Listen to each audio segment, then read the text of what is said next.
Friends, ডিম খাচ্ছেন, ডিমের সঠিক পুষ্টিটা পাচ্ছেন না এবং ডিম গ্রহণের পরেও আপনার দেহের স্বাস্থ্য ঝুঁকি আপনি বেড়েই যাচ্ছে, আপনার দেহের স্বাস্থ্য ভালো হচ্ছে না, ভেঙে যাচ্ছে।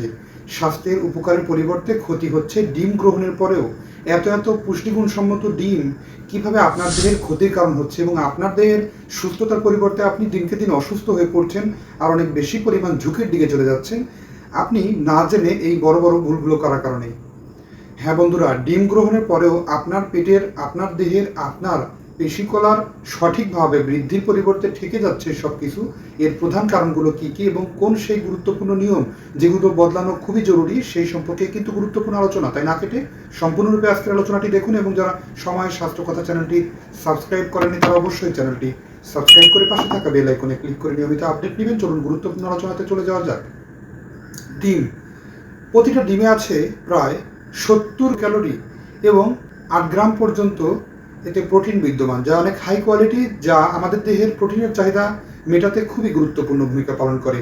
এত এত বেশি ক্যালোরি এবং প্রোটিন থাকা সত্ত্বেও দেহের জন্য উপকারের পরিবর্তে ঝুঁকিপূর্ণ হয়ে উঠতে পারে যদি আপনি ডিমের সাথে সংমিশ্রণ খাবার গ্রহণে ব্যাপক পরিমাণ ভুল ত্রুটি আর অনেক ঝুঁকিগুলো আপনি নিজের উপরে বয়ে নিয়ে আসেন যদি না জেনেই বারবার ডিমের সাথে এই ধরনের খাবারগুলো গ্রহণ করেন।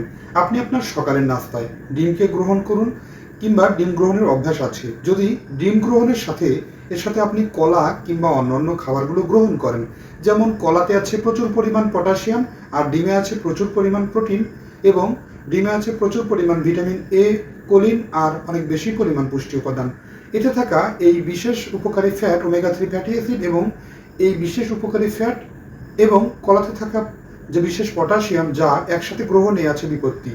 পেটে অনেক বেশি পরিমাণ অস্বস্তি, পেট ভারী লাগা এবং গ্যাস্ট্রিক সমস্যা বহুগুণে বেড়ে গিয়ে আপনাকে অস্বস্তিতে ফেলে দিতে পারে। তাই এই খাবারটি একসাথে গ্রহণে আপনাকে হতে হবে সতর্ক। ডিম আপনি দৈনিক খাবারের তালিকায় রাখতে ভুলেন না, কিন্তু ডিম গ্রহণের পরবর্তীতে আপনি যদি নিয়মিত খাবারের সাথে দুধ গ্রহণ করেন, দুধে থাকা যে ফ্যাট, এই বিশেষ ফ্যাটটি আপনার দেহে ডিমে থাকা যে বিশেষ ফ্যাট উপাদান এটি একসাথে শোষিত হতে দেহে বাধা প্রদান করে, যা অনেক বেশি পরিমাণ অস্বস্তি, পেটে গ্যাস্ট্রিক অ্যাসিডিটি এবং বদহজম সমস্যা তৈরি করতে পারে।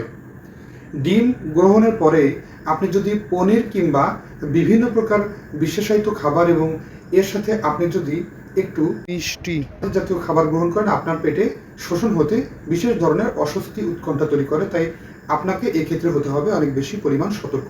দৈনিক নাস্তার সাথে ডিম গ্রহণের পরে আপনি যদি নিয়মিত কফি কিংবা চা গ্রহণ করেন, সকালে বাসি পেটে ঘুম থেকে ওঠার পরে চা কিংবা কফি না খেলে আপনার যখন মন ভরেই না, তখন চা কফি গ্রহণের পরেও আপনি যদি ডিম গ্রহণ করেন, তাহলে আপনার পেটে অস্বস্তি, উৎকণ্ঠা তৈরি করে।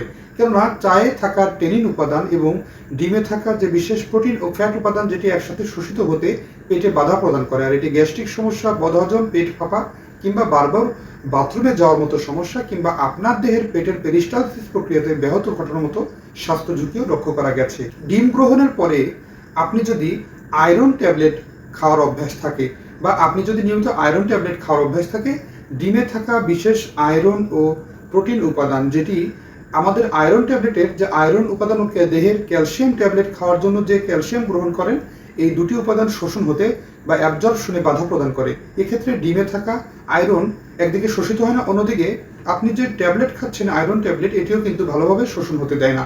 আর এটি একসাথে গ্রহণে আপনার দেহের শরীরে বিশেষত এর উপকারটি সাধন হয় না, আর এভাবেই আপনি আয়রনের উপকারও হারান, অন্যদিকে ডিমের যে সঠিক আয়রন এটিও আপনি আপনার দেহে পান না। তার মানে আপনি আয়রন ট্যাবলেট ও ক্যালসিয়াম ডিমের সাথে বা সাথে সাথে গ্রহণ করা অনেক বেশি পরিমাণ ঝুঁকির কারণ হয়ে যায়। অন্যদিকে আপনি যখন সকালের নাস্তায় চা কিংবা কফিটা গ্রহণ করছেন, ডিম খাওয়ার পূর্বে অথবা পরে অন্তত 1.5 ঘন্টার সময় আপনি অপেক্ষা করুন বা এর দূরত্ব বজায় রাখুন, যেটি আপনাকে সুস্থ থাকতে সাহায্য করে। এছাড়াও ডিম এর সাথে যদি আপনি এমন কোনো খাবার গ্রহণ করেন যা আপনার পেটে অস্বস্তি লাগে, যে সমস্ত খাবারগুলো গ্রহণ করলে বদহজম বা পায়খানা সমস্যা তৈরি করতে পারে, পেটে বারবার পায়খানার উদ্বেগ তৈরি করে, আপনাকে এক্ষেত্রে হতে হবে সতর্ক। ডিম ও উচ্চতর প্রোটিন একসাথে খাবার গ্রহণ করা সবচাইতে ভুল বলে বিবেচিত।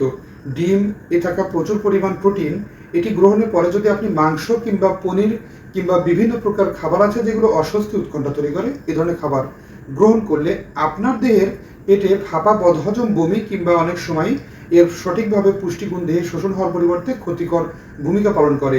ব্লাড প্রেশার বেড়ে গিয়ে অস্বস্তি হওয়া কিংবা পেটের সমস্যা এর জন্য দায়ীকর বা পেটের সমস্যা এর জন্য দায়ী হয়, তাই আপনাকে এই ক্ষেত্রে হতে হবে সতর্ক।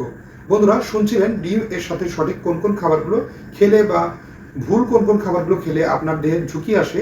তাই আপনাকে এই সমস্ত নিয়মগুলো সঠিকভাবে জেনে সচেতন থাকার মাধ্যমে কিন্তু আপনি দিব্যি ভালো থাকতে পারেন।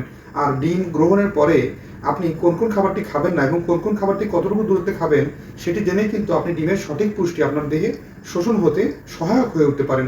ধন্যবাদ। আজকের এই আয়োজনটি আপনার কতটুকু কাজে লেগেছে অবশ্যই কমেন্ট করে জানাবেন। অনুষ্ঠানটি ভালো লাগলে লাইক, কমেন্ট, শেয়ার এবং সাবস্ক্রাইব করতে ভুলবেন না। আল্লাহ হাফেজ।